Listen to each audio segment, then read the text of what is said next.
Feng, ipinagkakatiwala ko na sa iyo ang sektang Taishu. Guro, ang medalyong ito. Ipinasa ito ng ating dakilang tagapagtatag, kaya ingatan mo itong mabuti. Guro.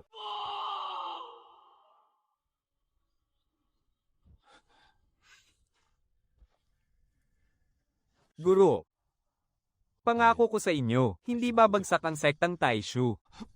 Ding, sistema ng pagpapasa ng sektang Wanfai Guizhong. Matagumpay ang pagkakabit, host. Ling Feng, ang ika-37 pinuno ng sektang Taishu. Layunin ng sistema, muling itatag ang sektang Taishu. Ibalik ang rurok ng kapangyarihan ng Wanfai Guizhong. Maaaring buksan ng host ang mga gusali ng sekta sa pamamagitan ng pagtanggap ng mga alagad. Ang epekto ng mga gusali ay magbibigay ng benepisyo sa buong sekta. Ling Feng, ika-9 na antas ng Qi Refining. Aktibo na ang banal na mata ng Myriad Laws. Banal na mata ng Myriad Laws. Nakakakita sa lahat ng bagay. Naipamahagi na ang lilang panimulang regalo. Isang perpektong klase ng pil para sa pagpapatatag ng pundasyon. Mababang uri ng espiritual na espada. At mayroon ding espiritual na taniman ng halamang gamot. Napakalaking tulong talaga ng sistemang ito sa tamang panahon.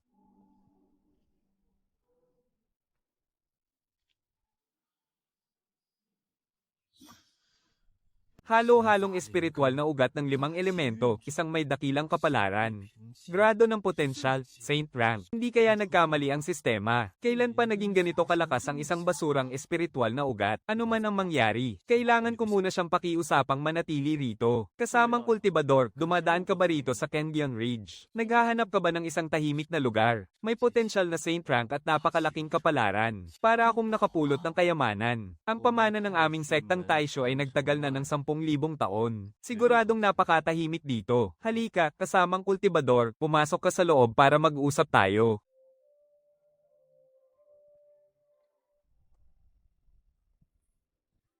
Ito naman ang pangunahing bulwagan. Ito nga ang mismong taguan na hinahanap ko. Walang sino mang makapapansin sa akin at sa dalakong kawan ng gisyo. Ito naman ang kahit na mga ligaw na damo pa lang ang tumutubo sa taniman ng halamang gamot, pero maganda naman ang lupa. Sa totoo lang, ako lang ang tanging miyembro ng sekta sa ngayon. Pero dahil walang-wala tayo rito, mas mainam na magsimula tayo mula sa simula. Kung sasama ka rito, magiging 2 na tayo sa sekta. Hindi ka sunod sa Onyeren sa kahit na sino. Ikaw ang makakasama ng sekta hanggang sa ating pagtanda. Sige, mananatili ako. Pero mayroon akong isang kondisyon. Gusto kong maging pangalawang pinuno. Hindi masyadong mataas, hindi rin mababa ang posisyon ng pangalawang pinuno. Mabubuhay ako ng malaya at walang inaalala. Hindi ko kailangang sumunod sa mga patakaran ng mga karaniwang disipulo. Hindi basta-basta ang takbo ng isip ng babaeng ito. Sige. Maraming salamat, senior brother. Ako si Sia Wan, opisyal ng sumasapi sa sekta ng Taishu, sa posisyong pangalawang pinuno.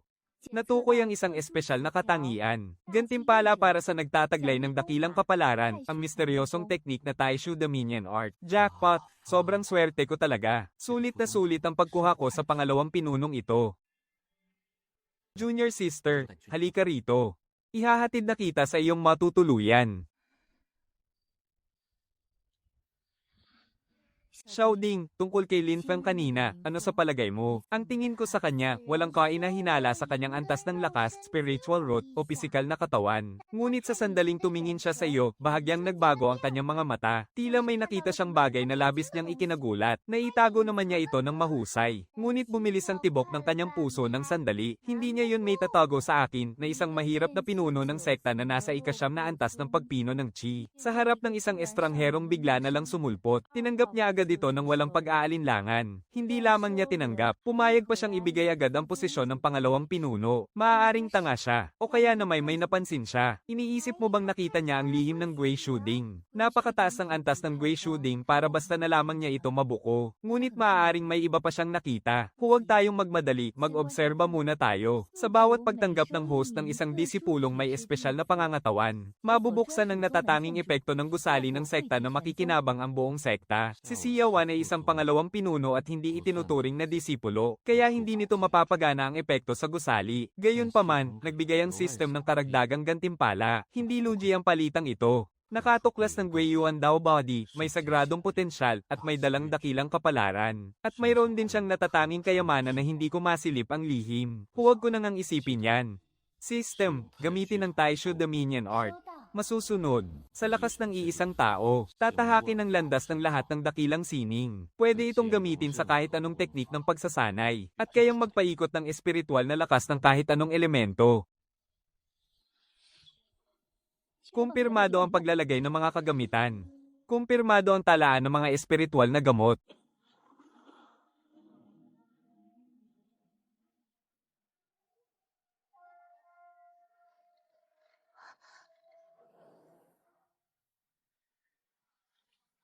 Hindi ito kayang gawin sa pamamagitan lang ng lakas ng tao. Kahit ang mga dakilang master ay hindi ito kaya.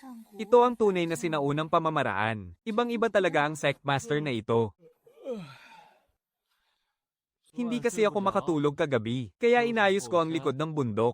Maganda naman ang naging resulta, di ba? Inayos ko lang naman ng kaunti. Senior brother, naaalala ko, puro naglalakihang bato at matatalas na damo lang dito kahapon. Pero sa loob lang ng isang gabi, nagawa mo itong hardin ng mga espiritual na halaman. Sinwerte lang ako. Kahit ang ibang mga cultivator, hindi basta-basta magagawa to. Grabe, parang sumobra naman yata ang swerte mo. May mga bagay talaga sa mundo na hindi kayang ipaliwanag. Masasanay ka rin sa kalaunan. Mukhang marami ring tinatagong sikreto ang lalaking to. Nakagawa siya ng ganito kalawak na hardin ng mga gamot sa loob lang ng isang gabi. At may mga pambihira at matataas na uri pa ng mga halaman doon. Kahit nasa chi-refining stage pa lang si senior brother, nakakatakot ang tinatago niyang misteryo. Lalo yata itong nagiging kapana-panabik,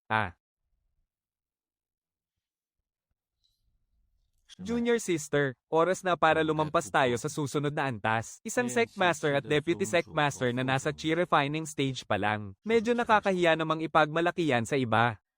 Nakuha rin lang tong mga elixir dahil sa swerte ni senior brother. Ipinamana to ng ating master. 2 piraso ng perpektong foundation building peel. Asa ka namang maniniwala ako sa'yo. Tig-isa tayo rito. Kanya-kanya muna tayong pumasok sa tahimik na pagsasanay. Kung sino ang unang makatapos ng breakthrough, siya ang manlilibre ng alak. Kung ganoon, ihanda mo na ang mga spirit stone mo para pambili ng alak.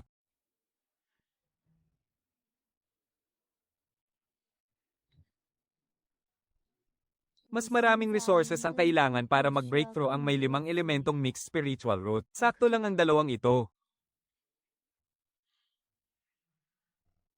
Naka-breakthrough na ako. Pakiramdam ko, kaya kong talunin ng sabay-sabay ang marami kong dating sarili.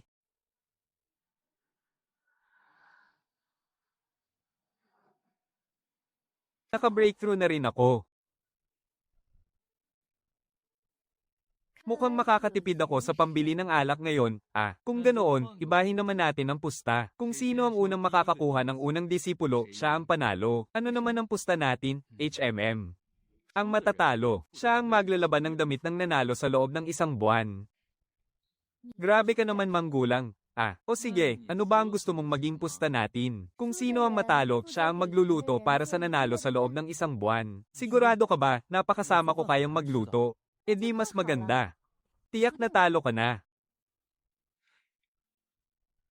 Ang enerhiyang lumalabas sa pormasyong ito ng Juleng ay mas mataas ng 30% kumpara kahapon. Aking kapatid, napansin mo ba nitong mga nakaraang araw na napakabagal maubos ng mga mahiwagang bato? Baka dahil ito sa tulong ng bukal ng enerhiya sa ilalim ng lupa, pero hindi naman naglalabas ng mga mahiwagang bato ang bukal na iyon. Kung ganoon, sinuswerte lang talaga kayo, aking nakatatandang kapatid.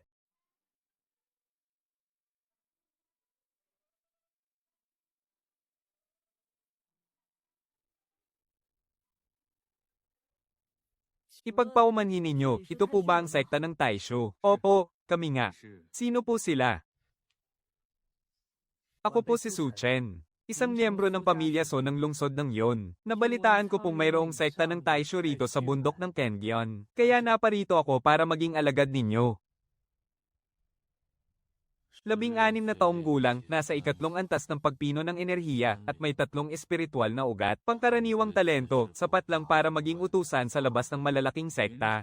Mula sa pamilya So ng lungsod ng Yon, hindi ko pa naririnig ang tungkol doon. Isang maliit na pamilya na may 100 taon na ang nakalipas ay nagkaroon ng isang master sa pagbuo ng pundasyon. Ngunit kalaunan ay tuluyan na silang hamina. At ngayon sa aking henerasyon, wala na pong natitirang nakatatanda sa aming pamilya na makapagtuturo sa akin. Kung ganoon, bakit bakit hindi ka pumunta sa sekta ng Tianyuan, o kaya sa iba pang malalaking sekta roon? Ayon sa kanila, ang pamantayan para maging panlabas na alagad doon, ay pasok naman sa kakayahan mo. Hindi naman po sa ayaw ko. Iniisip ko lang na kaysa maging utusan sa isang malaking sekta, mas mabuti pang humanap ng isang maliit na sekta, kung saan maaari akong matuto ng seryoso at maayos. Alam ko pong hindi na ganoon kasaganya ang sekta ng Taishu sa kasalukuyan. Pero nagtanong-tanong po ako, na noong nakaraang 1,000 taon, ang sekta ng Taishu ang pinakamalakas na sekta sa silangan. Kaya nais ko pong sumubok ng aking kapalaran dito. Pangalan, Su Chen. Ikatlong antas ng pagpino ng enerhiya, may 3 espiritual na ugat ng ginto, kahoy, at tubig. Katangiang innate sword meridian, may potensyal na antas langit. Innate Sword Meridian. Ang mga ugat at daluyan ng enerhiya sa ganitong katawan ay hindi nilikha para sa karaniwang espiritual na enerhiya na dumadaloy sa katawan, kundi para sa diwa ng espada. Sa simula, maaaring magmukhang pangkaraniwan lamang ang kanyang talento sa paningin ng iba. Ngunit ang totoo, isa siyang pambihirang henyo. Tama ang naging desisyon mo, Su Chen. Hindi ordinaryo ang iyong talento. Ang totoo, taglay mo ang likas na ugat ng espada mula sa kapanganakan. Isang pambihirang katawan para sa sining ng espada na lumilitaw lamang minsan sa 10,000 taon. Sa buong mundo, ang mga taong nakakakita nito ay mabibilang lamang sa iisang kamay. At mapalad ka dahil nakatagpo mo ang isa sa kanila. Ting! Sumapi ang disipulong si Su Chen sa sekta ng Taishi. Natukoy ang likas na talento ng puso ng espada. Nabuksan ang bagong bahagi ng sekta, ang talampas ng pagninilay sa puso ng espada. Ang lahat ng pagsasanay sa diwa ng espada ng buong sekta sa talampas ay bibilis ng 100%. Ang mga disipulong hindi gumagamit ng espada ay maaari ring magbulay-bulay sa talampas upang makuha ang puso ng pagbuwag sa atake. Nailagay na ang pasibong bahaging ito sa libingan ng espada ng naglalahong ulap. Kailangan ng 15 pirasong katamtamang kalidad na espiritong bato para mag-aktiba ito, Su Chen. Ang iyong mga ugat mula sa kapanganakan ay hindi nilikha para sa ordinaryong daloy ng lakas, kundi para sa mismong diwa ng espada. Mayroong isang talampas ng espada sa likod ng bundok ng sekta. Pumunta ka roon at ituon ang iyong isip sa pagsasanay sa diwa ng espada. Ang diwa ng espada. Aking kapatid, paano naman ang ating pastahan? Kapatid, hindi ka naman siguro kumuha ng kung sino-sinong disipulo basta-basta para lang talunin ako, hindi ba? Mukha ba akong ganyang uri ng tao? Ang batang ito ay isang tunay na henyo, hindi ako nagkakamali. Sige, naintindihan ko.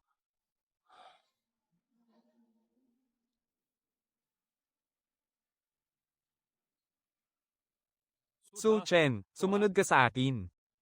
Kapatid, sumama ka rin. Saan tayo pupunta?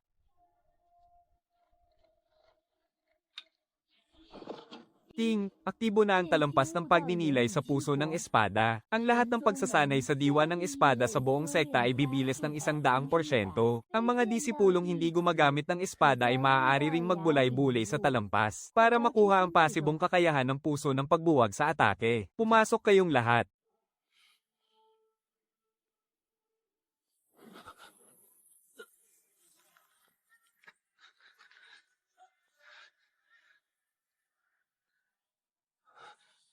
Kasalukuyan siyang nagigising. Ang likas na ugat ng espada ay nangangailangan ng diwa ng espada upang baksang muli ang kanyang nakasarang daluyan. Hindi natin siya matutulungan sa pagkakataong ito. Sarili lamang niya ang kanyang maaasahan.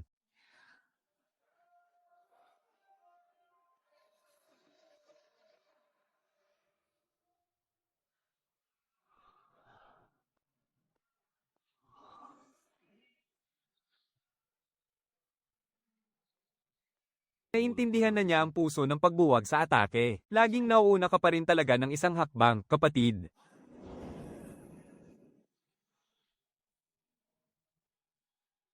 Aking guro. Ano pong nangyari sa akin? Ang mga daluyan ng lakas sa katawan mo ay nalinisan na ng mismong diwa ng espada, at tuluyan ng nabuksan ng mga harang dito. Mula ngayon, mabilis nang lalakas ang iyong kapangyarihan araw-araw. Gising na ang talampas ng pagninilay sa diwa ng espada. Simula ngayon, maaari na kayong pumunta rito araw-araw para magsanay. Guro, sisiguraduhin ko po na magiging mas malakas pa ako. Ang kakayahan ng katawan ng batang iyon ay mas dalisay pa kaysa sa inakala ko. Sa simula pa lang, alam na ni Lin Feng ang tungkol sa katangian ng katawan ni Su Chen. Noong tinanggap niya si Su Chen bilang alagad, hindi man lang niya ito sinubukan. Direkta niya agad itong pinaponte sa banal na santuaryo. Alam na niya noon pa na ang diwa ng espada ang gigising sa kanyang mga ugat ng espada. Oo, ang kakayahan ng ating guro na kumilala ng talento ay wala sa alinmang kilalang pamana ng kapangyarihan. Ang pinakaduwa ng puso at landas ng espada ay hindi ang mismong espada, kundi ang puso. Kapag may espada sa puso mo, ang palad mo ay makakapagpakawala ng talem. Ang mga binti mo ay makakapagpalabas ng enerhiya ng espada, at ang buong katawan mo ay magiging isang espada. Guro. Nakakapagpalabas din po pala kayo ng enerhiya ng espada. Hindi ba't sinabi nyo noon na hindi kayo mandirigma ng espada? Hindi nga ako mandirigma ng espada. Pero alam ko ang sining ng Taishu. Ang pinakapundasyon ng sining na ito ay ang pagkontrol. Kaya nitong matutunan ng kahit anong uri ng sining, at makiangkop sa kahit anong sandata. Walang tiyak na mga galaw o forma rito. Umaangkop lang ako sa bawat galaw ng kalaban. At sa tulong ng aking banal na mata ng lahat ng batas, habang nakikipaglaban ako, mabilis kong nakikita at sinusuri ang mga kahinaan sa sining ng kalaban. Para madali ko silang mapatamba gamit ang tamang panlaban. Malalaman mo rin ang tungkol sa banal na mata na ito sa takdang panahon.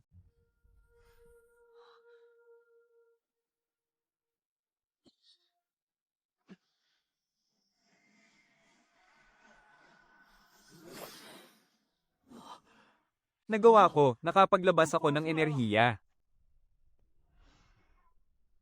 G. Shuela. Kapag nagawa mo ng magpalabas ng lakas mula sa layong 3 talampakan, para durugin ang isang bato gamit ang hangin ng iyong palad, doon ko palang ituturo sa iyo ang iba pang mga sining.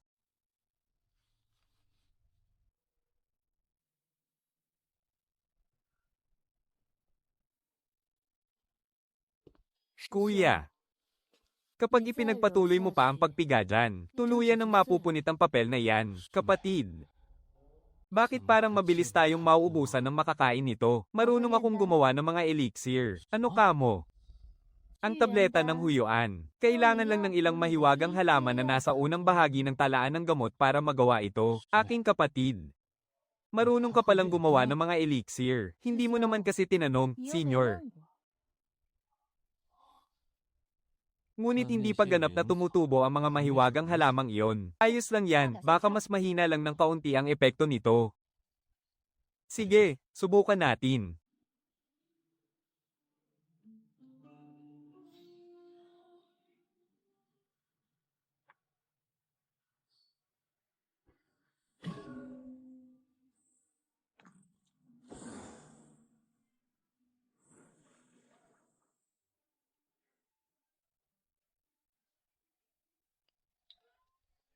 Ito ay isang pinakamataas na uri ng tableta ng huyuan. Aking kapatid. Ito ba ang sinasabi mong mas mahina lang ng kaunti ang epekto? Talagang kahanga-hanga ang kakayahan mo. Ngayon mo lang ba napansin, Senyor? Bigla kong naisip nung pumayag akong maging tagapag-alaga ka. Baka ang pinakatamang desisyon na nagawa ko sa buong buhay ko. Halika, bumaba na tayo ng bundok.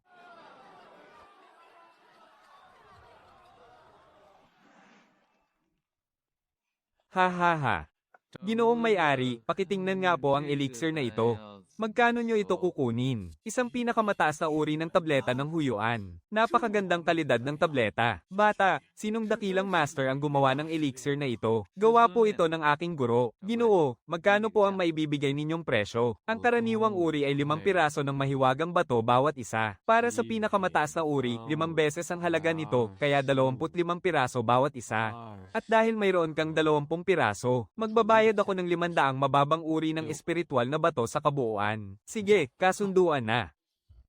Bata, sa susunod na mayroon ka ulit na magagandang elixir, huwag kang mag-atubiling pumunta rito sa Baikaw Tang. Ibibigay ko sa iyo ang pinakasulit na presyo, sige ba?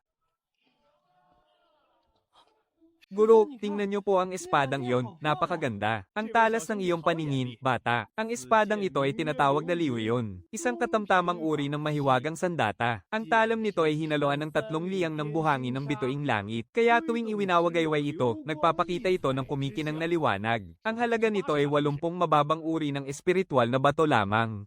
Maganda raw, kalokohan. Guro, hindi po ba maganda ang espadang iyon? Ang buhangin ng bituing langit ay pinahiran lang sa ibabaw, at ang mismong espada ay gawa lang sa ordinaryong itim na bakal. Pananaga lang ito sa presyo. Guro, pati yan ay napansin ninyo. Buti naman at hindi ka ganoon kamangmang.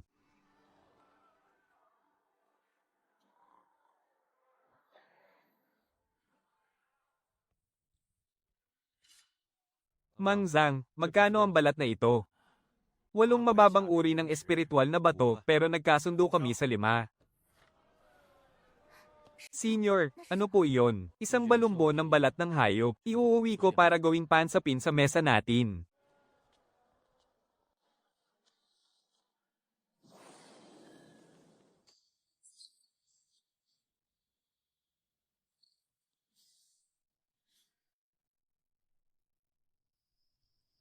Senior, ito ba yung sinasabi mong pansapin lang sa mesa? Napakalakas na enerhiya ng espada. Swerte lang talaga. So Chen, ibinibigay ko na sa iyo ang balumbon na ito. Pag-aralan at unawain mo itong mabuti. Maraming salamat po, Master. Salamat sa iyo, Junior Sister.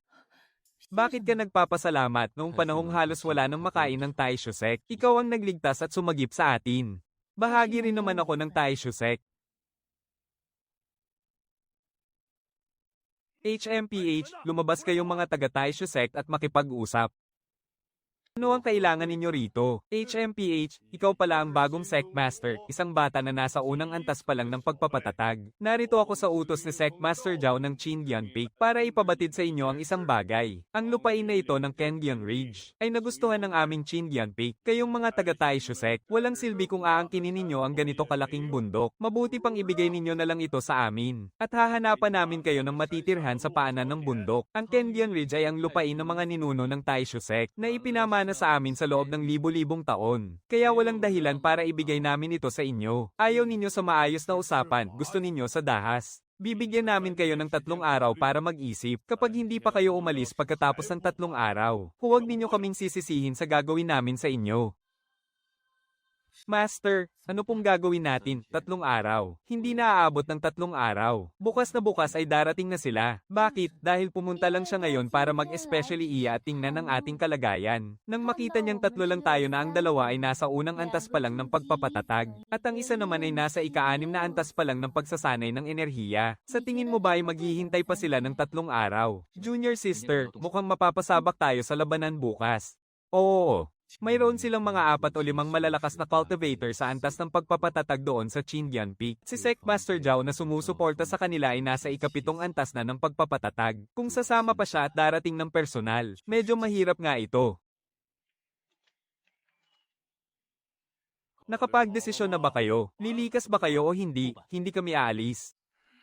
Kung ganoon, dadaanin namin kayo sa dahas para mapalayas. Ha?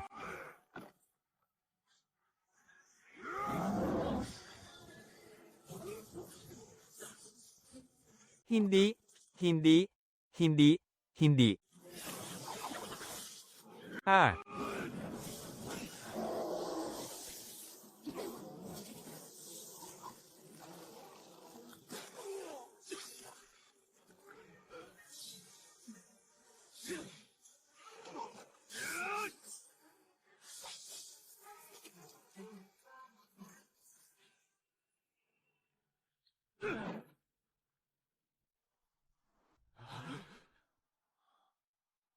Tingnan natin kung ano ang kaya niyang gawin.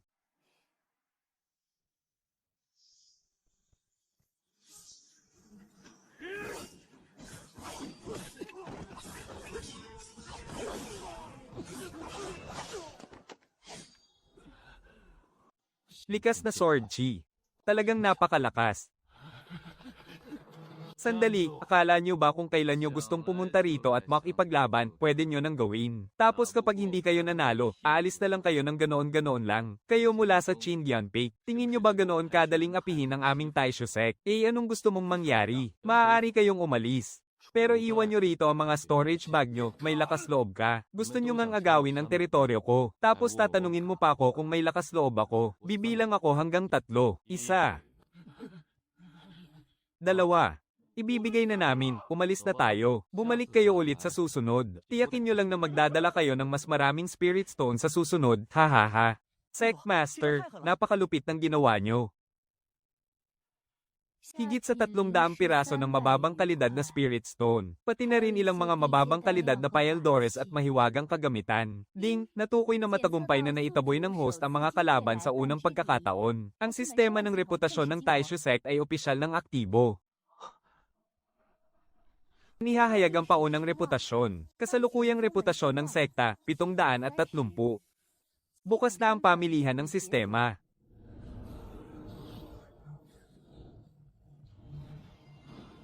Ming Shenju, ang pamamaraan para sa pagsasanay ng banal na kamalayan. Ito na nga, bawas na 500 reputasyon. Tagumpay ang pagkuha sa Ming Shenju. Guru, wala ito. Tayo na. Dahil masaya tayo ngayon, magpapakabusog tayo. Sige po. Hindi pa lalampasin ni Sect Master Zhao ang nangyaring ito. Sa susunod, baka siya na mismo ang pumunta rito. Ika-7 antas ng Foundation Establishment. Mas mataas siya sa atin ng 6 o 7 antas. Kung ganoon, anong gagawin natin? Lalaban na natin siya. Ito lang ba ang kaya ng mga bata ng Taisho Sect? Kahapon, sinaktan mo ang mga tauhan ko at ninakaw ang mga storage bag ng mga alagad ko. Kaya ngayon, ako na mismo ang pumunta rito. May dalawa kang pagpipilian. Una, iabot mo sa akin ang iyong mahiwagang supot. Lumuhad ka't humingi ng tawad at lumaya sa Kang Yunli. Hindi mo na kailangang magsalita pa. Pipiliin ko ang 300. Ang 300 ay ang bugbugin ka hanggang sa lumayas ka. Halika na.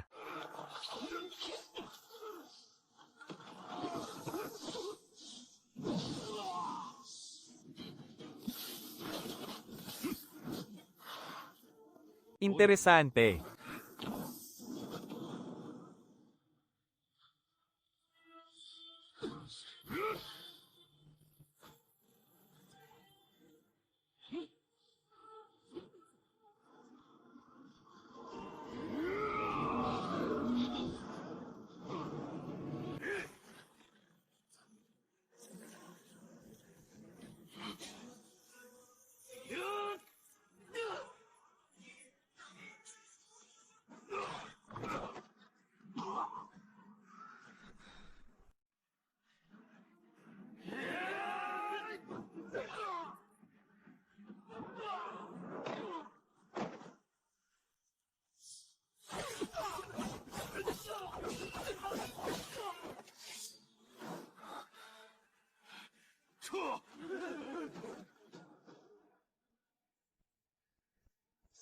Guru, nanalo na naman tayo.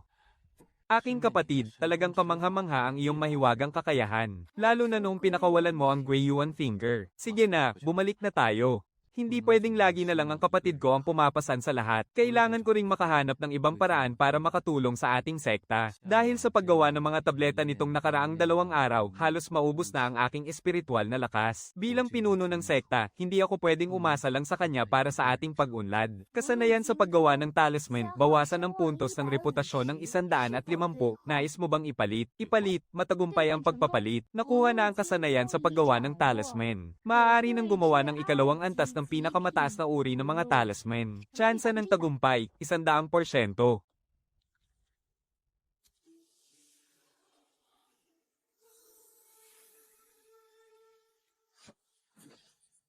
Nagawa ko, 2 antas ng pinakamataas na uri ng Blazing Flame Talisman. Ang lakas nito ay maihahalin tulad na sa mababang uri ng 3 antas.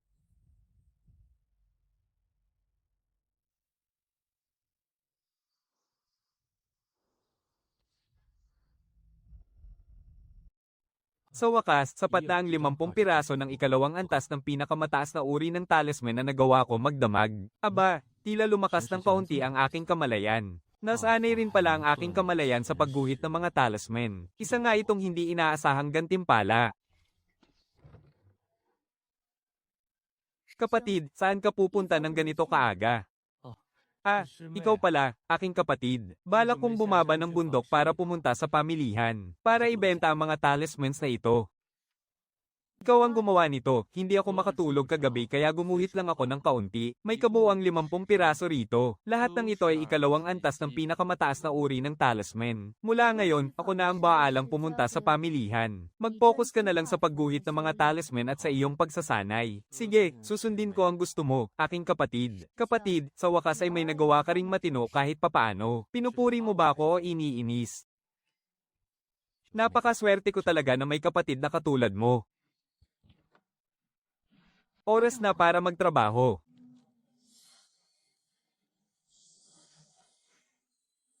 Mahusay, ikatlong antas ng pinakamataas na uri. Ang 50 piraso ay itatabi bilang inventaryo ng sekta, at ang 50 piraso naman ay ibebenta natin. Binibini, ano po ang maitutulong ko sa inyo? Ikatlong antas ng pinakamataas na uri ng Blazing Flame Talisman. At pati na rin ang mga talisman ng bilis at talisman ng katatagan. Napakaganda ng kalidad, walang kapintasan. Ay, ito. Gawa ito ng isang maestro sa selyo na nasa napakataas na antas. Binibini, kung maaari ko pong itanong, sinong dakilang master ang gumawa nito, siya ba ang iyong kagalang-galang na guro? Paumanhin, ngunit hindi ko maaaring sabihin ang kanyang pangalan. Ginoo, magkano po ang maibibigay ninyong presyo rito? Mga pambihirang talisman ito ng ikatlong antas. Ang karaniwang presyo sa merkado ay 30 katamtamang uri ng mahiwagang bato para sa bawat isa. Para sa 50 pirasong ito, handa akong magbayad ng 1,600 katamtamang uri ng mahiwagang bato. Sana ay magkaroon pa tayo ng matagalang pakikipagtulungan sa iyong kagalang-galang na guro. Kasunduan. Kailangan ko ring bumili ng 30 set ng mga sangkap para sa paeldores ng pagtitipon ng enerhiya, paeldores ng pagpapanumbalik, at mga sangkap para sa paeldores ng pagpapatatag ng pundasyon. Walang problema, walang problema. Ihahanda ko na po agad ang lahat ng ito para sa inyo.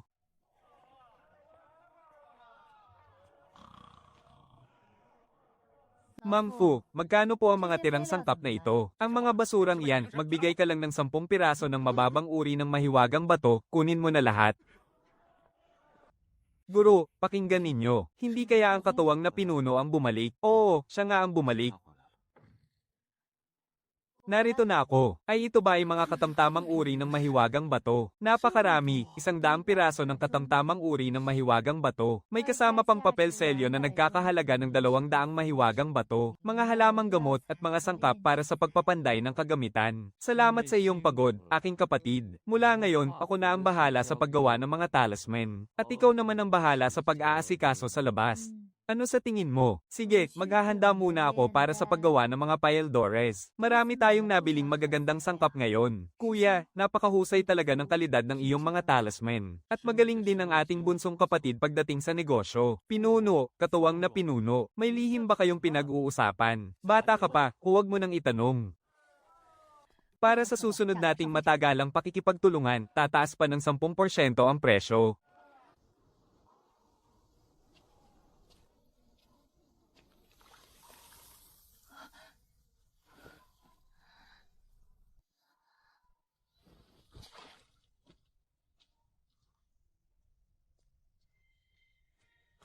Anong nangyari rito? Napulot ko lang siya sa may kanal. May hininga pa siya. May matinding lamig sa loob ng kanyang katawan. Sa tingin ko ay may pambihira siyang uri ng katawan, pakitingnan mo nga. Kapatid, nakatagpo ka ng isang kayamanan. Anong uri ng katawan? Ang sagradong katawan ng matinding lamig. At may taglay pa siyang dugo ng sinaunang emperador ng yelo. Isang pambihirang talento sa kapangyarihan ng yelo na halos walang kapantay. Maaari siyang iligtas. Ngunit ang malamig na enerhiya sa loob ng kanyang katawan ay umaatake pabalik. Kailangan ng isang bagay na may matinding enerhiyang yang upang gabayan ito. Ang paeldores na ito ay makatutulong upang mapatatag ang kanyang kalagayan. Gagamit ito ng 200 puntos ng reputasyon. Ito rin ay iniwan ng iyong guro. Senior brother, napakataas ng antas ng paeldores ng purong yang na iyon. Sa mga kamay mo, ano-ano pa kayang magagandang bagay na iniwan ng ating guro ang nasa iyo? Junior sister, napakataas din ng kalidad ng mga paeldores na madalas mong ginagawa. Kapag nagising na siya, paano mo balak ayusin ang pagtanggap sa kanya bilang alagad? Kailangang ilagay ang kanyang katawan sa isang napakalamig na lugar upang magising ang kanyang natatanging lakas. Kapag naging maayos na ang kalagayan niya rito sa sektang Taishu, gagawa ako ng paraan. Gagawa ka ng paraan. Makakahanap din tayo ng paraan pagdating ng oras. Lalong nagiging mahirap basahin ang isip ni Senior Brother.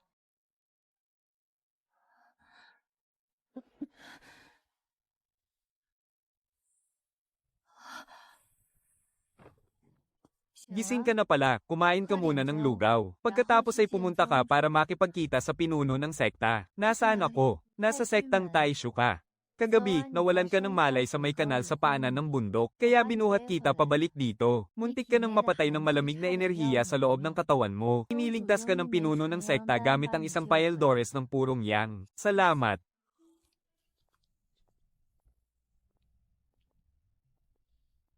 Kumusta ang pakiramdam mo? Ang espiritual na lakas sa loob ko matapos ang napakaraming taon. Sa wakas ay gumalaw na rin. Salamat sa iyo. Ako nga pala si Jiang. Ang pangalan ko ay Ruizu.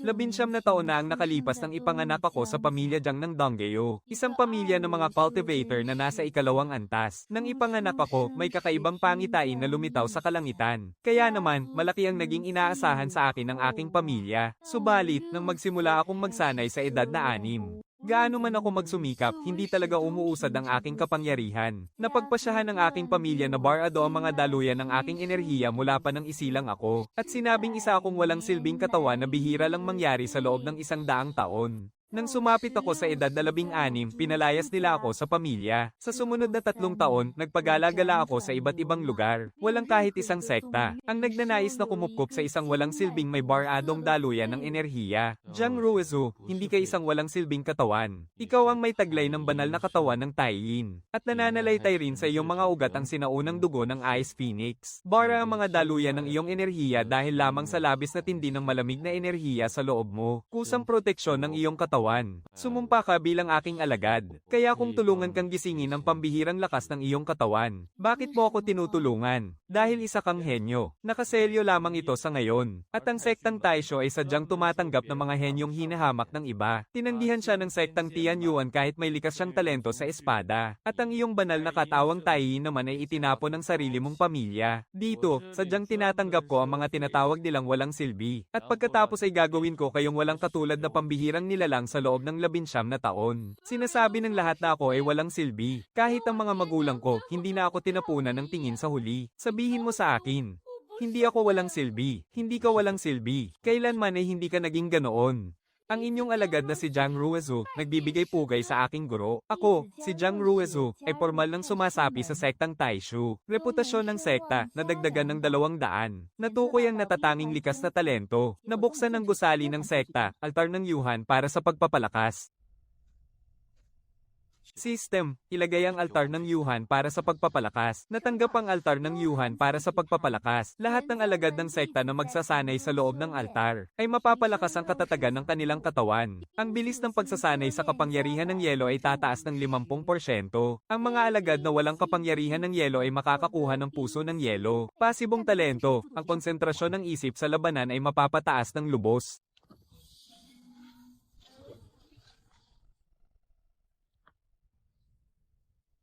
Ito ang altar ng Yuhan para sa pagpapalakas. Ito na ang magiging eksklusibong lugar mo para sa pagsasanay. Bumaba ka at subukan mo.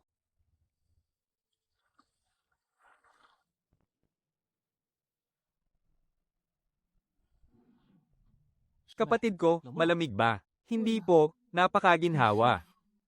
Maginhawa ang tawag mo riyan. Yelo. Kaya ko nang kontrolin ang yelo. Napakagaling mo, bunsong kapatid. Ang husay ng iyong pamamaraan, nakatatandang kapatid. Ilang buwan na ako rito sa sektang Taishu. Ngunit hindi ko kailanman nakita ang malamig na altar na ito noon. Ngayon, ramdam ko na ang daloy ng aking kapangyarihan at sining ng martial arts ay bumilis ng 30%. Kapatid ko, lakasan mo pa ang iyong loob. Huwag mo nang sabihing ramdam mo lang, sigurado yan. Dahil sa ating lahat, ikaw ang may pinakapambihirang talento.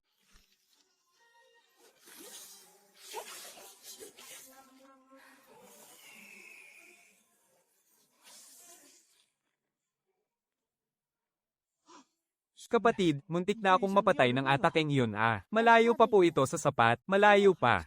Sa lakas mong yan, 2 buwan ka pa lang na pumasok sa sekta, pero nasa ika-8 antas na ng chi ang lakas mo. Samantalang ako, napakatagal ko nang nagsasanay pero nasa ika-7 antas pa lang. Kapatid, halika't magsanay tayo ng kaunti. Ipakita mo sa iyong nakatatandang kapatid ang lupit ng kapangyarihan ng yelo mo. Sumigaw ka.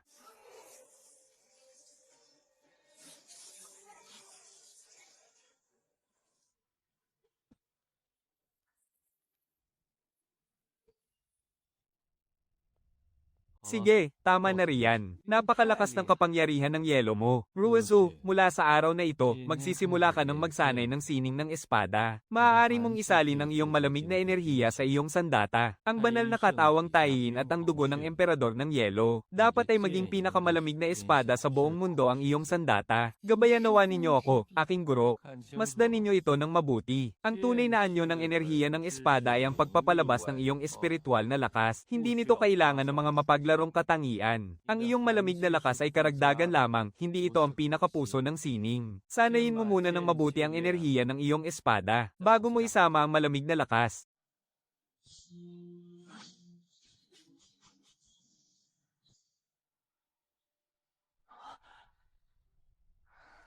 Su Chen, magpatuloy ka sa pag-insayo ng espada. Pumunta ka sa pwestong kon sa talampas ng pag-unawa. Huwag kang mag-isip ng anuman. Damhin mo lang ang diwa ng espada.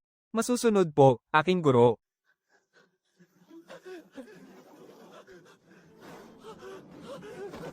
Hoy! Ayos ka lang ba?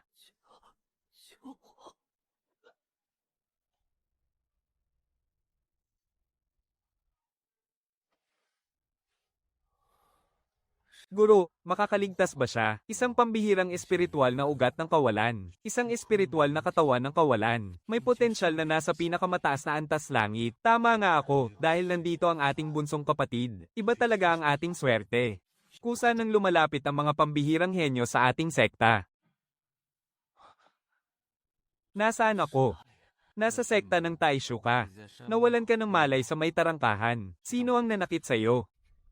Kumuha ka ng makakain niya. Sige na. Bumalik ka muna sa pagsasanay. Hayaan mo muna siyang magpahinga. Isa lamang akong walang silbing tao. Bakit mo naman nasabi yan, Limo? Alam mo ba kung anong dahilan ng pag-atres ng iyong lakas? Hindi ko po alam. Hindi maaaring masira sa iyong mga kamay ang 100 taong pamana ng pamilya Lin. Ginoo, hindi po ako nawalan ng kontrol sa aking kapangyarihan. May problema lang sa katawan ko. Bigyan mo ako ng oras at aalis din ako. Ama, umalis na tayo.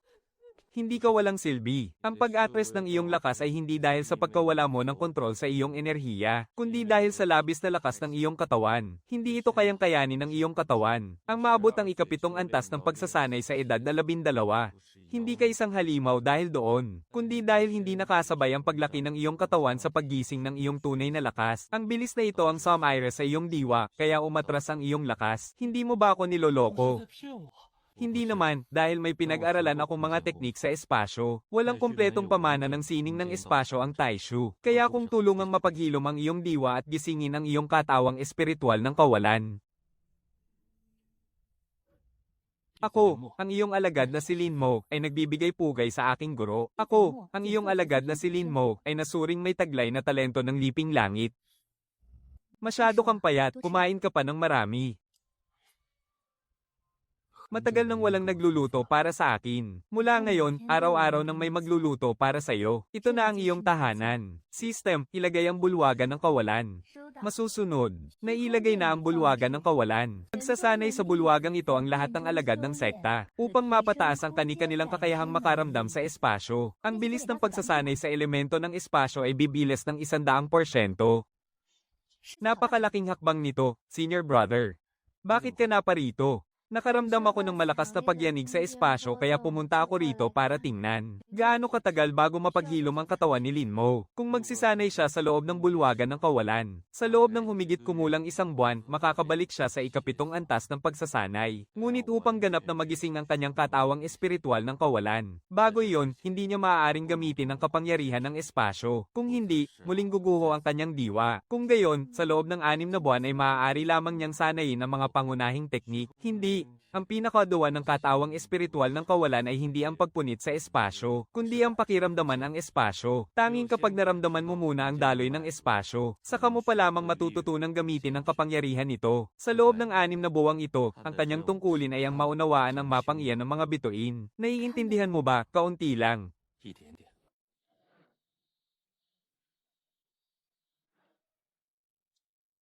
Ito ang 50 piraso ng ikatlong antas ng pinakamataas na kalidad ng mga talisman. Napakainam nito, kaibigan. Nabalitaan mo na ba, kaibigan? Malapit nang magbukas ang mahiwagang lupain ng Xuanwang. Ang lakas mo sa yugto ng foundation building ay sapat na sapat para makapasok ka roon, kaibigan. May detalyado ka bang impormasyon tungkol sa lihim na lupain? Bibigyan kita ng libreng mapa. Lihim na lupain ng Kamaong Emperador. Isa sa pinakamalalaking lihim na lupain sa silangang rehiyon. Ang mga cultivator lang na may edad buto na mas mababa sa 30 taon ang pinapayagang pumasok. Babukas ito pagkatapos ng kalahating buwan. Ang pasukan ay nasa tigang na lupain sa gitna ng silangang rehiyon. Ngunit walang limitasyon ng kamatayan doon. Wala pang 30 taon at nasa maagang yugto pataas. Pasok tayong dalawa sa mga kondisyon. Paano naman si Su Chen at ang iba pa? Masyadong mapanganib para sa mga nasa yugto ng chi refining ang pumasok. Tayo lang dalawa ang pupunta sa pagkakataong ito. Ganyan din ang iniisip ko. Ngunit hindi natin alam ang sitwasyon sa loob ng lihim na lupain. Kailangan nating maghandang mabuti. Handang-handa na ako. Ito ang 10 piraso ng ikatlong antas na pinakamataas na kalidad na talisman. Para sa pag-atake, depensa, at suporta kumpleto ang lahat ng uri. Isama mo ang iyong nakababatang kapatid sa sekta. Ang mga talisman na ito ay ipinalit ko gamit ang iginuhit mong pangalawang antas ng mga talisman. Ang galing talaga ng aking nakababatang kapatid sa sekta. May pupuntahan lang kami ng pangalawang sect master sa labas. Siguro mga kalahating buwan din kami. Kayo muna ang baalang magbantay dito sa sekta. Huwag kayong mag-alala, guro. Opo. Opo, kung may malakas na kaaway at hindi nyo kayang talunin, huwag ninyong ipilit ang laban, gamitin ninyo ang mga talisman. Tandaan ninyo, mas mahalaga ang buhay ninyo kaysa sa mga spirit stone. Napakalaki naman ang handog mo, aking nakababatang kapatid sa sekta. Napakaraming tao rito. Kapag nakapasok na tayo, random tayong ay teleport sa iba't ibang lugar. Malamang na magkahiwalay tayo. Gamitin mo ito para makipag-ugnayan kapag nasa loob na tayo. Kung masyadong malayo ang distansya, hindi gagana ang sound transmission talisman. Magkita na lang tayo sa napagkasunduang lugar. Saan iyon? May isang sirang palasyo sa gitna ng lihim na lupain. Doon tayo magkita.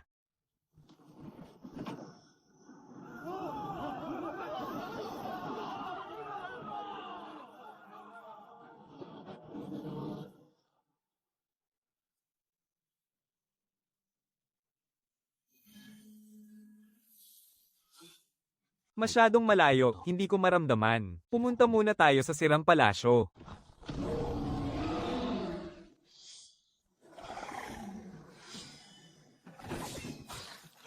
Napakakapal ng snow.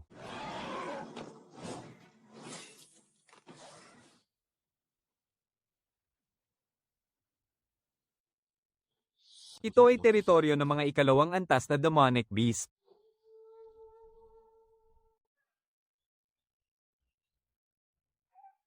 May naramdaman akong enerhiya mula sa mga espiritual na halaman sa layong 300 zang sa hilagang silangan. Hindi mababa ang antas nito.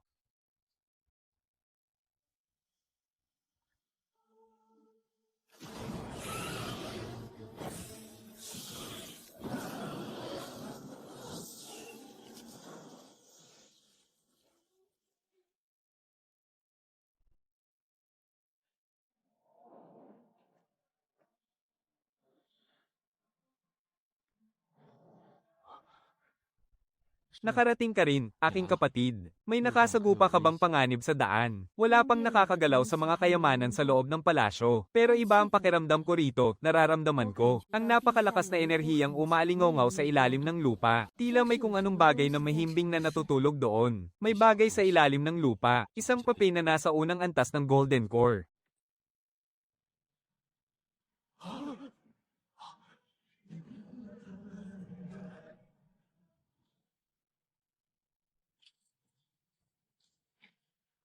Kamatayan sa sinumang manggahes na pumasok.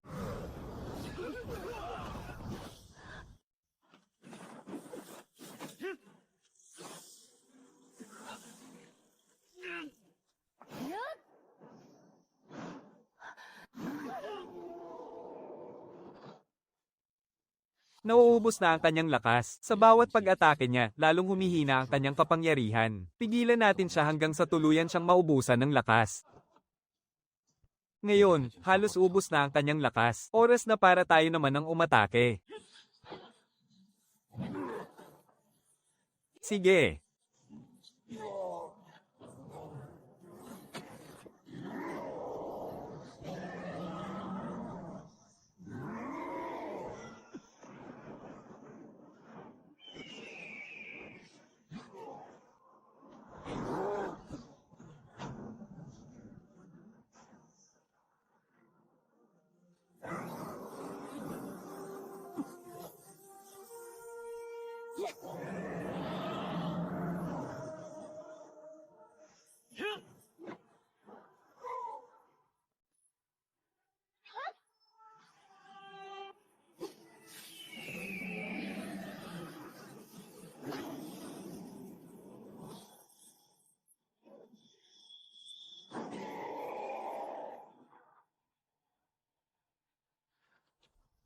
Kapatid, naghagis ka ng 3 piraso ng mataas na kalidad na talisman ng ikatlong antas ng sabay-sabay. Gaano karaming mahiwagang bato ang nagastos mo roon? Kapatid, ang mga mahiwagang bato ay maaari pa nating kitain muli, ngunit ang ating buhay ay iisa lamang. Kayo mula sa sekta ng Taisho, kung matalino kayo, ibigay ninyo sa amin ang inyong mga mahiwagang supot. At hahayaan ko kayong makaalis ng buhay. Zhao Yu, nalimutan mo na ba ang nangyari noong nakaraan? Mahigit 10 tao kayo mula sa bundok ng Qingyan noon. Ngunit hindi ninyo man lang matalo kaming 3 disipulo ng sekta ng Taisho. Ngayong may kasama kayong kaunti pa, sa tingin nyo ba ay mananalo na kayo sa amin? Minaliit lang kayo ng aming guro noong nakaraan. Ngutang ngayong araw, kasama namin ang 2 nakatatandang kapatid mula sa sekta ng Anino. Hindi na kayo makakaalis ng buhay sa lihim na lupain ng Xuanwang. Oh, talaga. Kung ganoon, tingnan natin kung sino ang hindi makakalabas sa lihim na lupaing ito. Napakayabang mong babae ka. Nasa ikalawang antas ka pa lang ng pundasyon, ngunit nangangahas ka ng magmayabang sa harap ko. Kapatid, ipaubaya mo sa akin ang 2 nasa huling yugto ng pundasyon. Harapin mo naman ang 5 mula sa bundok ng Qingyan. Lalabanan mo mag-isa ang 2 nasa huling yugto ng pundasyon. Napakayaman mo naman, gaano ba karaming talisman ng ikatlong antas ang mayroon ka? Hulaan mo, kapatid.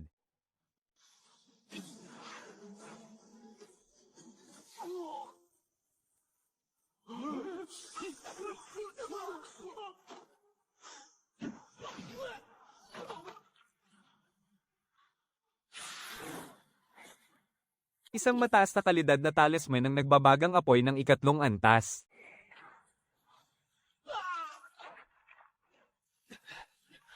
Kayong mga taga-sekta ng Taisho, humanda kayo sa amin. Titiyakin ng sekta ng Anino na pagbabayaran ninyo ang utang na ito.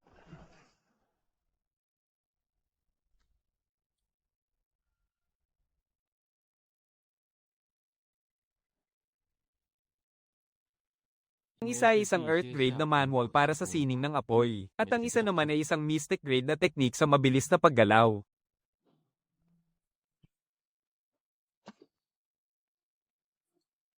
Tayo na.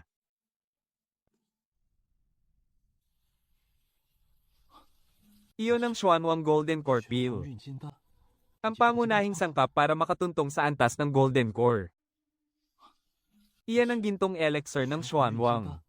Ang pangunahing sangkap para makatungtong sa antas ng Golden Core. Himbing siyang natutulog ngayon. Pwede nating subukan. Nakunin ang mahiwagang halaman ng walang kaingay-ingay. Hindi pwede. Binabantayan ng Lightning King Lion na nasa ikalawang antas ng Golden Core ang mahiwagang halaman na ito. May koneksyon ng mahiwagang enerhiya ang halimaw at ang halaman. Sa oras na galawin mo ang halaman, agad siyang maday gising. Kung ganoon, anong gagawin natin? Ito ang elixir ng pagkukubli. Kaya nitong ganap na itago ang iyong presensya sa maikling panahon. Papasok ako ng patago para kunin ang halaman. Manatili ka sa labas para umalalay. Kung magising man siya, gamitin mo ang bihag para maaga ang atensyon niya. Sige, mag-ingat ka.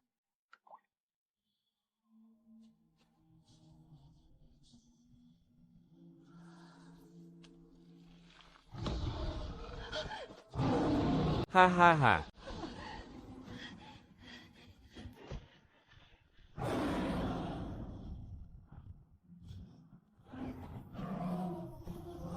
Hamak na halimaw. Dito.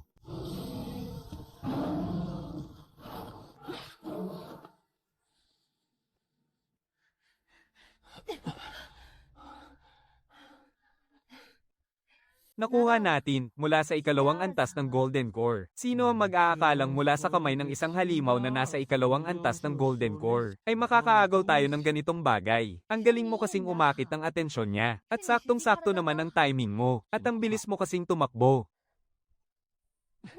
Ha ha ha ha ha. Ngayon na ang huling araw sa misteryosong lupain. Tara, lumabas na tayo.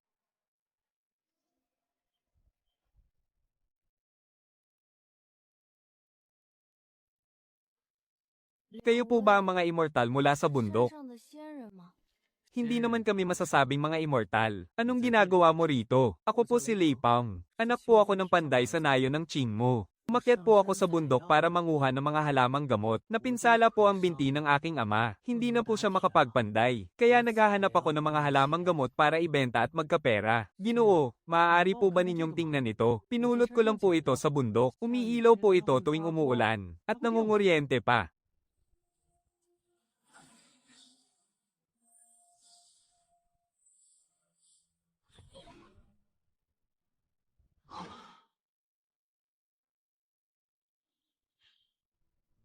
Sinabi mong nangunguryente ito kapag umuulan. Bukod sa batong ito, tinamaan ka na ba mismo ng kidlat kahit kailan? O kaya naman, parang kinukuryente ang mga kamay ko. Kung minsan, kapag humahawak ako ng mga bakal. Sabi ni tatay, dahil lang daw yun sa tuyong panahon. Noong nakaraang tag-init habang kumukulog, nakatayo ako noon sa bakuran. May gumuhit na kidlat at bumagsak mismo sa tabi ko. Wala namang nangyari sa akin, nangimay lang ng kaunti. Lei Pang, gusto mo bang maging isang immortal? Isang immortal, ako po, kaya ko ba? Siyempre, basta tanggapin mo ako bilang iyong guro, gagawin kitang isang dakilang master. Pero, may sugat po ang binti ni tatay. Ako lang po ang inaasahan sa bahay para manguha ng mga halamang gamot at ibenta ito. Kapag umalis po ako, baka mamatay po sa gutom ang tatay ko. Narito ang ilang paeldores na pampagaling. Iuwi mo ito at ibigay sa iyong ama. Gagaling agad ang binti niya dahil dito. At ito naman ang mapa patungo sa sekta ng Taishu sa Kenyan Ridge. Itago mo yan.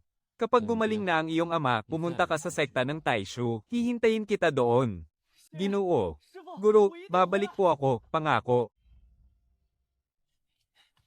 Talaga bang mayroon siyang makalangit na espiritual na ugat? Hindi ka ba nagtitiwala sa akin, kapatid? Hindi naman sa ganoon. Sadyang napakatalas lang talaga ng iyong paningin, nakatatandang kapatid. Napakaswerte mo naman yata. Baka ito ang swerteng dala mo para sa ating sekta.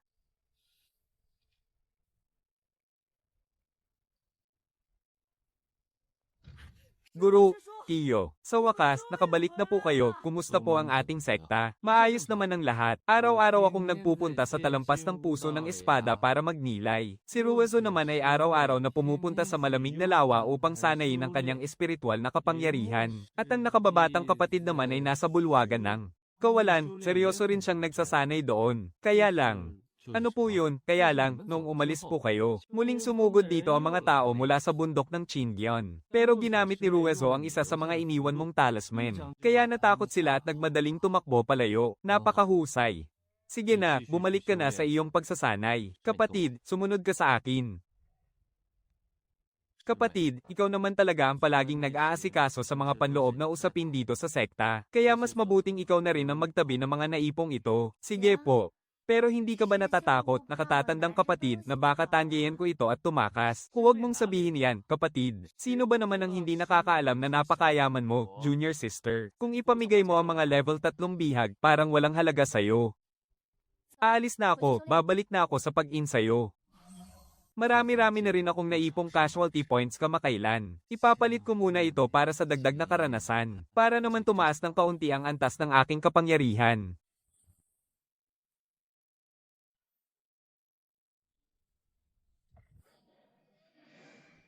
10,000 anino ng kidlat. Tining ng kumikislap na mabilis na kidlat.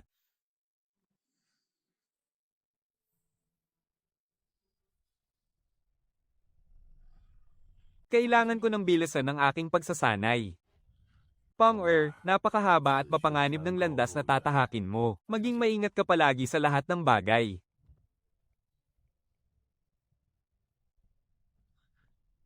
Ang alagad mong si Lei Pang narito upang magbigay galang at sumailalim sa inyong patnubay. Guro, siya po ba ang bago nating bunsong kapatid? Anong uri po ng spiritual root ang mayroon siya? Nagsimula na.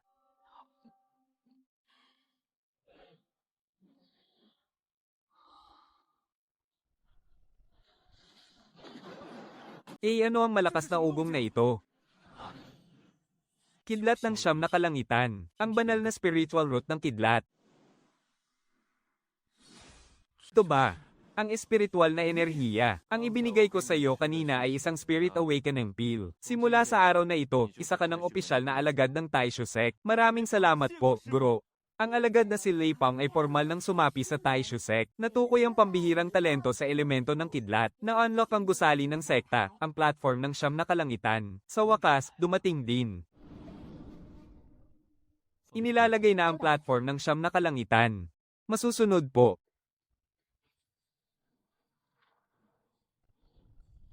Umakyat ka doon at umupo. Napakabilis ng magiging pag-unlad mo kung mag-insayo ka sa platform ng siyam na kalangitan.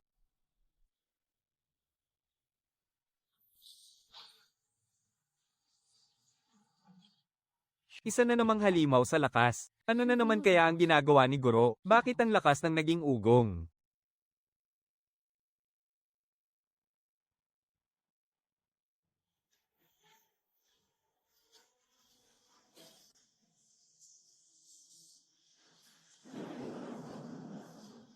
Ilabas mo ang iyong kamay at ipunin ang liwanag ng kidlat. Magaling.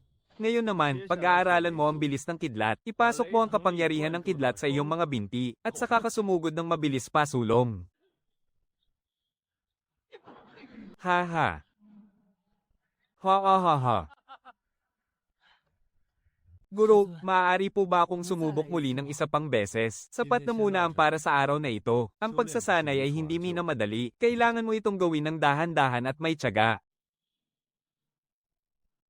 Isang buwan mula ngayon, gaganapin na ang Grand Tournament ng mga sekta sa Silangang Rehiyon. Isasama ko sina Su Chen, Jiang Ruizu, at Lei Pang. Apat silang pupunta, kasama si Ling Mo. Sa wakas, makakalabas na rin para makipaglaban. 2 taon na si Ruizu sa sekta. Dahil sa paggising ng kanyang banal na pangangatawan, nakuha niya ang 40% ng kanyang kapangyarihan. Mula sa ikalawang antas ng panimulang lakas, bigla itong lumundag sa unang antas ng pundasyon. Ngunit hindi pa siya kailanman nakikipaglaban sa totoong labanan. Guro, kakayanin ko po kaya. Nasa unang antas pa lang po ako ng pundasyon. Nagtataglay ka ng banal na ugat ng kidlat at yelo. Tandaan mo, hindi ito usapin kung kaya mo ba, kundi dahil napakalakas mo talaga. Paano na lang ang iba kung ganyan kakalakas? Nagpapagaling pa ang katawang kawalan ni Ling Mo. Kakabalik pa lang ng kanyang lakas sa ikasyam na antas ng panimulang pagsasanay. Siya lang ang tanging hindi pa nakakaabot sa antas ng pundasyon sa kanilang apat, pero walang makakapantay sa potensyal niya sa kapangyarihan ng espasyo. Mananatili ang pangalawang pinuno para bantayan ang sekta. Hindi pwedeng walang magbabantay sa Kengyan, tama. May mga talisman at paeldores sa loob nito. Sapat na yan para sa inyo. 50 piraso ng ikatlong antas na talisman. At 20 bote ng pinakamataas na uri ng paeldores. Junior sister, hindi talaga matatantya ang yaman mo. Kahit mayroon kang ugat ng 5 elemento, napakabilis pa rin ang iyong pagsasanay. Talagang pambihira ito. Nasa ika-6 na antas na siya ng pundasyon ngayon. Kung talagang maglalaban kami, hindi ako sigurado kung matatalo ko siya. Junior sister, inubos mo ba ang lahat ng naipon mo para dito? Para saan pa ang mga naipon ko kung hindi gagamitin? Basta't makabalik kayo ng ligtas, madali lang uling bawiin ang mga nagastos na yan. Sige, susundin ko ang gusto mo. Mag-iingat kayo roon. Nasa proseso pa ng paggaling ang katawang kawalan ni Lin Mo. Huwag mo siyang hahayaang magpilit ng husto. Mainitin ang ulo ni Lei Pang at madali siyang magpadala sa emosyon. Bantayan mo siya ng maigi. Masyadong ma-pride si Su Chen. Hindi siya magsasabi kahit na nasasaktan na siya. At para naman kay junior sister Jiang Ruizu, tinatreto mo ba ako ngayon bilang disipulo o bilang anak? Parehong hindi. Ipinagkakatiwala ko lang sa iyo ang kinabukasan ng sekta ng Taisho. Kaya siguraduhin mong maibabalik mo silang lahat ng ligtas at walang galos.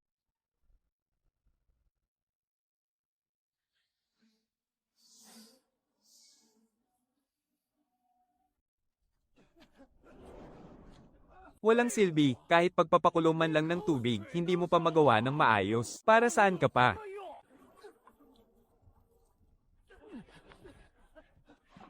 Anong tinitingin-tingin mo?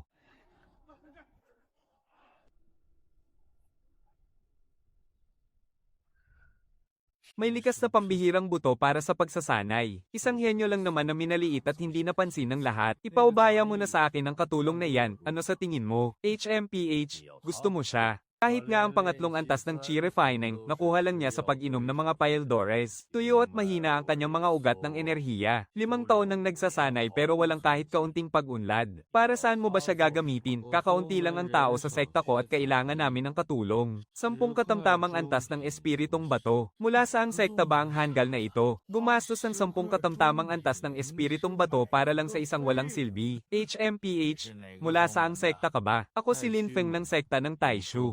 Hindi ko pa naririnig yan. Pero sige, deal tayo. Halika rito. Mula ngayon, miyembro ka na ng sekta ng Taishu. Leyes. Isa lamang ba akong kargamento? Hindi kita binili para maging pag-aari, kundi para iligtas ka mula sa lugar na hindi ka itinuturing na tao. Iniligtas kita.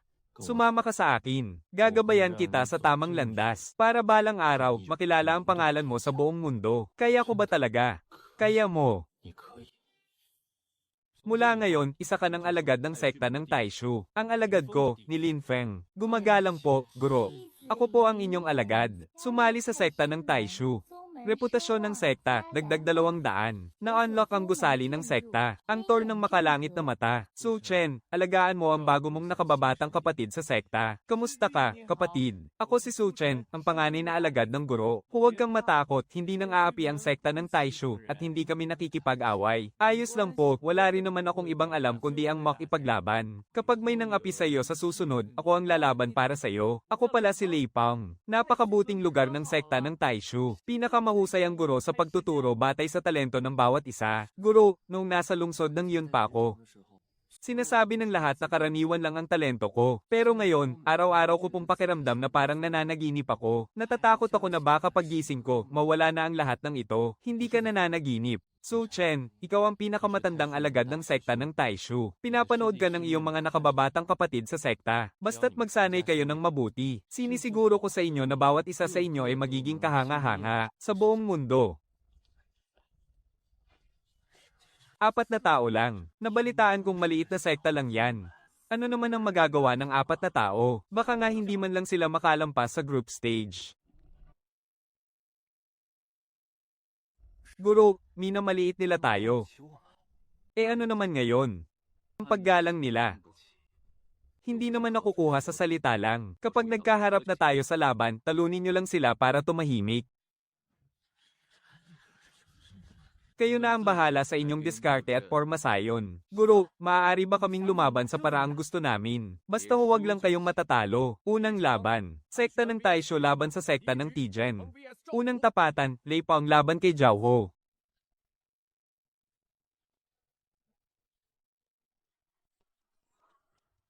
Isang patama lang, tamba agad. Sino ba talaga ang binatang iyon? Ang galing mo, Lei Pang. Hindi ko pa nga sinasadyang lakasan, bakit bumagsak na siya agad? Sa susunod, kontrolin mo naman ang lakas mo. Hindi lahat ng tao ay kayang tiisin ang lakas ng kidlat mo. Ikalawang laban, Zhang Ruizo laban kay Chen Senador.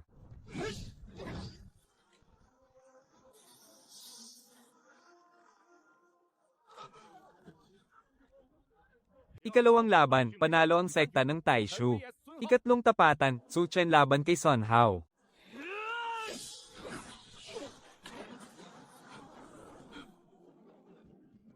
Ikatlong laban, panalo ang sekta ng Taishu.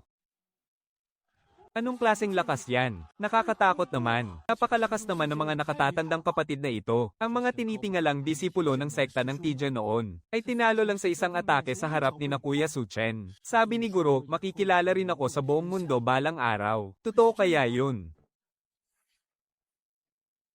Kapatid na Jiang, linya mo to ah.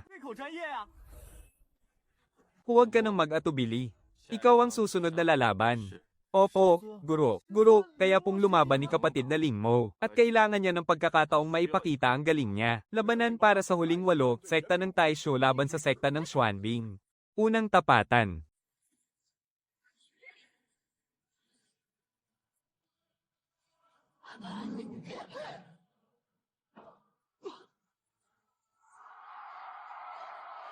Unang tapatan, panalo si Lei Pang mula sa sekta ng Taishu. Ikalawang tapatan, Zhang Ruizo laban kay Hanbing.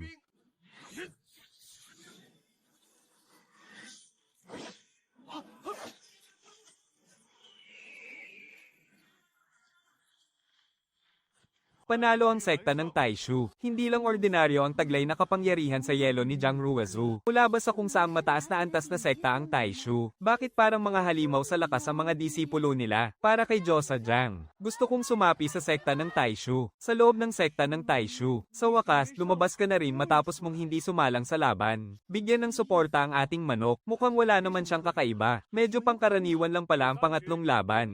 Lin Mo laban kay Zhao Feng.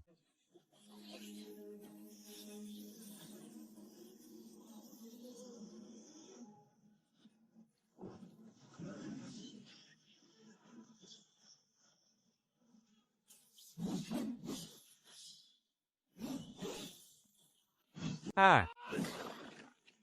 Ha?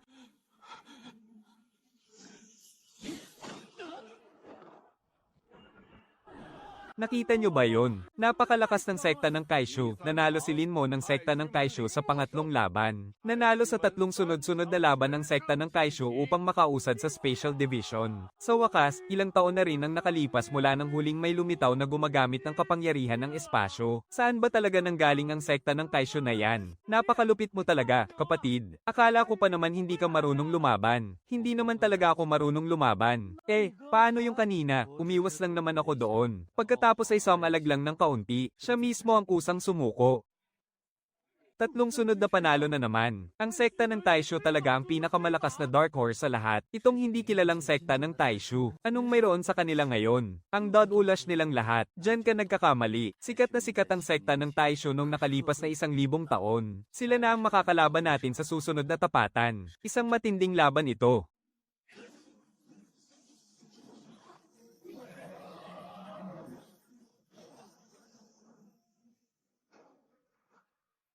Mahirap talunin ang sekta ng Taishu.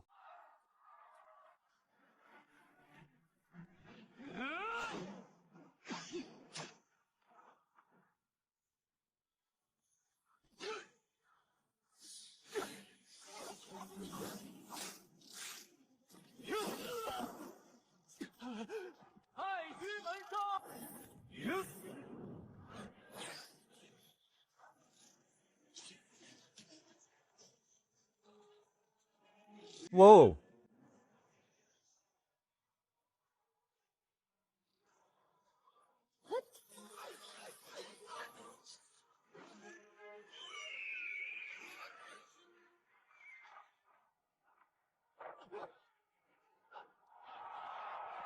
Nagwagi ang sekta ng Taishu.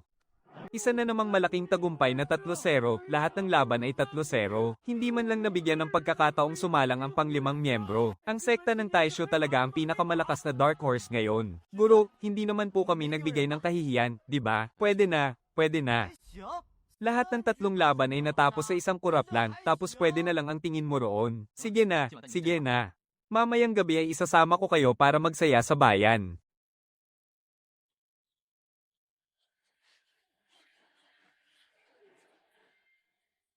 Ang pangatlong produktong isusubasta ay ang pang-apat na antas ng espiritual na gamot, ang Ice Crystal Lotus. Nagmula ito sa nagyayelong kapatagan ng Hilagang Boreal. Mayroon itong pambihirang bisa para sa mga nagsasanay ng kapangyarihan ng yelo upang makalampas sa kanilang antas. Ang panimulang tawad ay 500 katamtamang antas ng espiritual na bato para sa Ice Crystal Lotus. Kaya nitong pigilan ang pagkasira ng katawan mula sa matinding lamig ng banal na katawang yin. 800, 1,200, 1,300.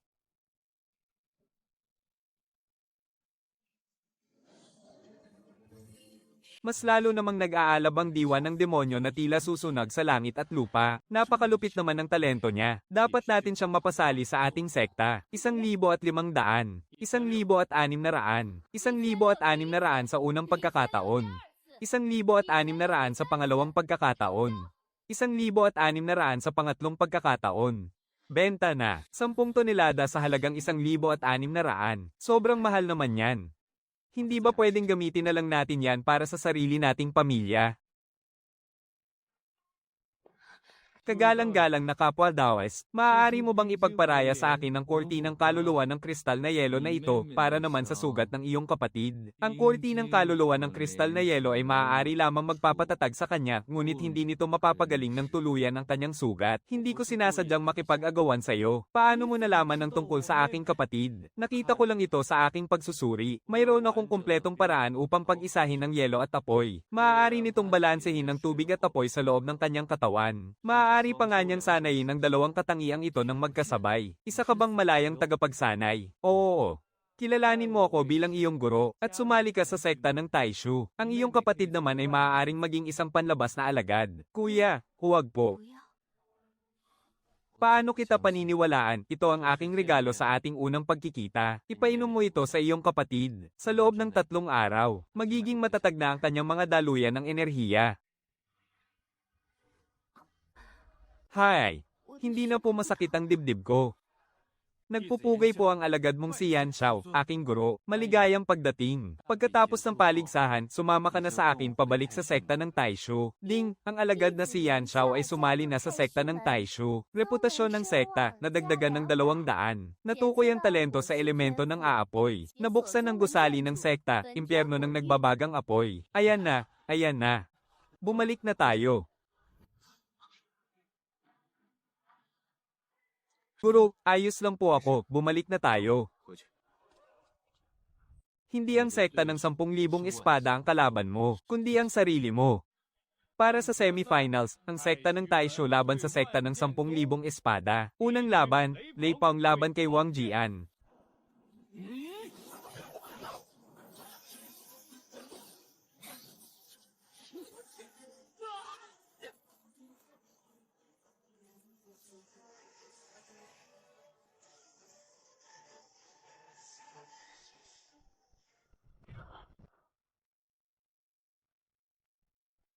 Panalo ang sekta ng Taishu. Pangalawang laban, Jiang Ruezo laban kay Li Bing.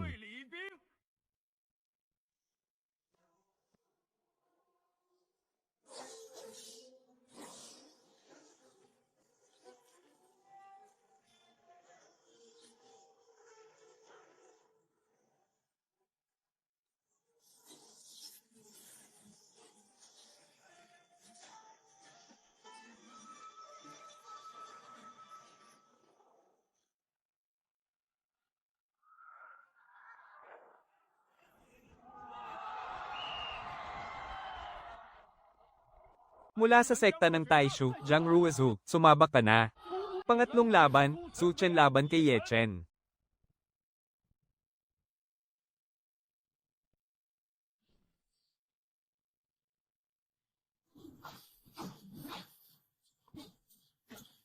Bakit hindi ka man lang lumaban pabalik?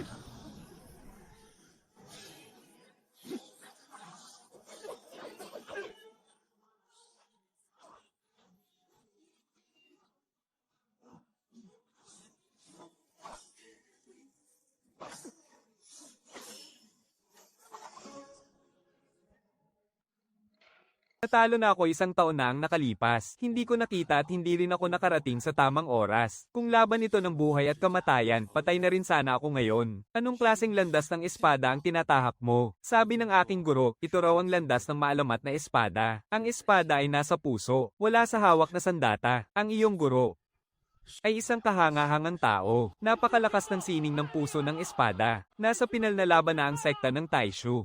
Magaling ang inyong ginawa. Guro, nauunawaan ko na po. Ang sarili ko nga ang tunay kong kalaban. Nagsisimula pa lamang ang aking landas sa espada. Ngayon na ang araw ng huling labanan. Ang antas ng kapangyarihan ng mga alagad ng sekta ng Tianyuan ay mas mataas ng 2 o 3 yugto kumpara sa inyo. Natatakot ba kayo? Hehe, bago ko po kayo makilala, guro, hindi ko man lang maiisip kung natatakot ako o hindi. Hindi ko man lang pinangarap na makakatayo ako rito. Kayo po ang nagpabago ng aming tadhana, guro. Dahil sa inyo, kaming mga dating dating ordinaryong tao ay narito na ngayon. Iyon ay dahil nakatago lang ang inyong likas na talino. Hindi iyon makikita ng mga ordinaryong tao. Nagkataon lamang na matalas ang paningin ng inyong guro. Huwag kayong mag-alala, guro. Tiyak na may uuwi namin ang kampyonato.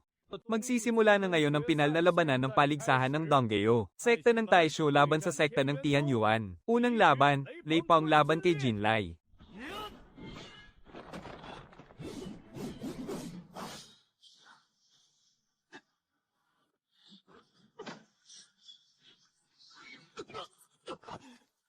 Kapangyarihan ng kidlat. Ganito lang pala.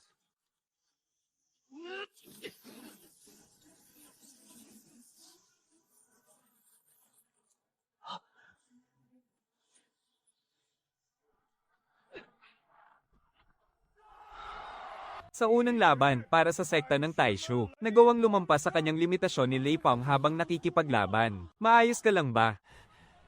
Ang sarap, ikalawang laban, Jiang Ruizo laban kay Lian. Balita kong napakalakas daw ng yelo mo, pero may tiwala ako sa aking apoy. Ngayong araw, tingnan natin kung ang yelo mo ba ang mas malakas o kung ang apoy ko ang mananaig.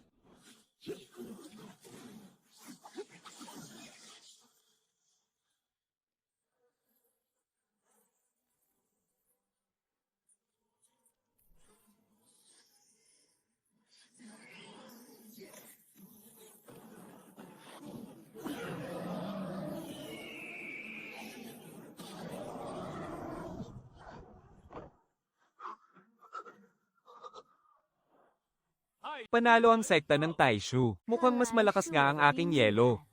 Napakalakas talaga. Nabalitaan kong ang Fire Spiritual Root ni Ling Yan ng Tianyuan sect ay isang pambihirang klase. Napakalakas talaga ng sektang Taishu. Isa siyang henyo sa lahat ng henyo.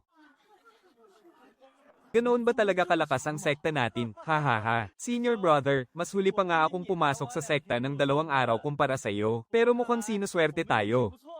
Napaka-interesante ng puso at landas ng iyong espada. Ngunit ang agwat sa ating antas ay hindi kayang punan ng lakas ng loob mo lang. Napakalinis ng diwa ng iyong espada, pero hindi kayang sabayan ng katawan mo ang iyong isipan. Magsanay ka pa ng 3 taon, at baka maging karapat-dapat ka ng kalaban para sa akin. Sa ngayon, napakahina mo pa.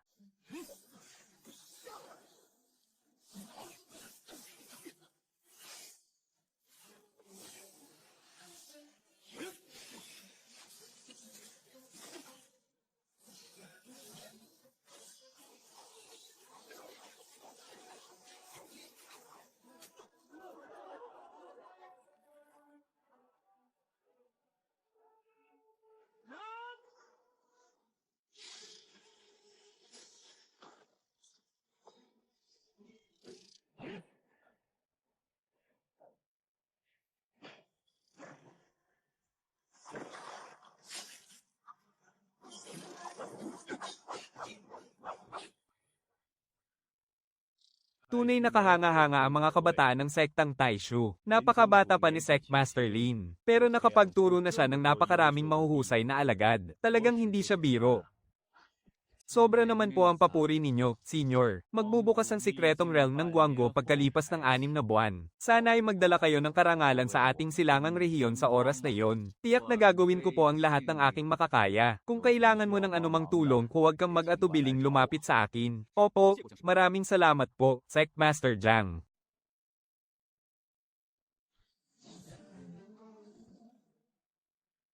Maligayang pagbabalik. Deputy Sect Master, tayo po ang nagkampiyon. 3-0. Bawat laban ay 3-0. Alam ko na, natanggap na po namin ang mga kasuotang panglaban, Deputy Sect Master. Nalampasan ko ang limitasyon ng aking Jigsaw Thunder Body at habang nakikipaglaban ay Nagi. Gising ka, alam ko na yan. Junior sister, maayos naman ba ang lahat sa sekta natin? Opo, maayos naman po ang lahat. Sila ang mga bago kong alagad, sina Yunye at Yanxiao. At ito naman ang nakababatang kapatid ni Yanxiao na si Yanqing, senior brother. Saan mo naman nalinlang at dinala rito ang mga pambihirang alagad na ito, senior brother? Junior sister, paano ko naman magagawang mangkidnap ng tao? Isang malaking biyaya para sa kanila ang sumali sa sektang Taishu. Halika, pag-usapan natin ito pagbalik natin, doon natin pag-usapan, hahaha. Noong oras na yon, nang sumugod ang espada ni Jiwaxian sa akin, mabilis akong umilag sa gilid. At agad kong itinutok ang espada ko sa tapat mismo ng leeg niya. Tama. Tama, noong oras na yon, natahimik ang buong paligid. At bigla na lang silang naghiyawan. Sige na, tama na yan. Huwag muna kayong magpakasaya ng labis. Sa hinaharap, kayo ang mga taong tatayo sa pinakatuktok ng mundong ito. Sa maliit na tagumpay na yan, kontento ka na agad. Bumalik ka na doon at mag-ensayo agad. Masusunod po, guro. System, I-exchange ang palasyo ng yelo at apoy ng dalawang elemento. Gagamit ng 200 puntos ng reputasyon para makuha ang palasyo ng yelo at apoy ng dalawang elemento. Mula ngayon, ito ang gagamitin mong manual para sa iyong pagsasanay. Para tuluyan ng maayos ang problema sa pagbabanggaan ng iyong enerhiya. Maraming salamat po, pinuno ng sekta. Ang kupang lugar na ito para itayo ang lupain ng apoy ng nagbabagang langit. Paglalagay ng lupain ng apoy ng nagbabagang langit na kumpirma. Lahat ng alagad ng sekta na mag-ensayo sa lupaing ito ay tataas ang resistensya sa apoy at bibilis ang pag-ensayo sa elementong apoy ng 100%.